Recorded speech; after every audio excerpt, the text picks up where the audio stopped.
Japan's recent economic policies are triggering significant global financial instability, with profound implications for the United States and worldwide markets. The crisis originated with the Japanese government's approval of a massive multi-billion-dollar stimulus package.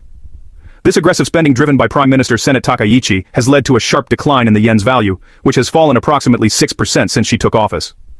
In response, Japanese finance officials have issued verbal warnings, hinting at potential intervention to stabilize their currency, but these measures have provided only temporary relief. The core of the problem is a dangerous economic mismatch. Japan is increasing spending and accumulating more debt, while the Bank of Japan maintains an ultra-loose monetary policy, with no tightening in sight. This has resulted in the rare and unsettling phenomenon of both Japanese government bonds and the yen falling simultaneously, a pattern that typically signals capital flight and deep market distrust.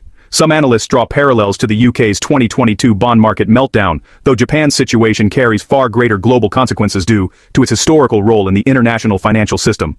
For decades, Japan has acted as America's financial anchor, being the largest foreign holder of U.S. Treasury debt, with holdings peaking at $1.2 trillion. This massive purchasing effectively subsidized U.S. government spending and helped keep American interest rates, including those for mortgages and credit, low. However, this era is now ending. As yields on Japanese bonds surge to their highest levels in decades, Japanese investors have a compelling reason to repatriate their capital to seek better returns at home. In the third quarter alone, Japanese investors sold nearly $62 billion in U.S. treasuries. This is not mere portfolio diversification but a structural exit. This retreat poses a severe challenge for the United States. With its primary foreign lender stepping back, the U.S. must find new buyers for its debt at a time of massive government spending. The reduced demand for U.S. bonds will force the government to offer higher yields, thereby increasing borrowing costs across the American economy.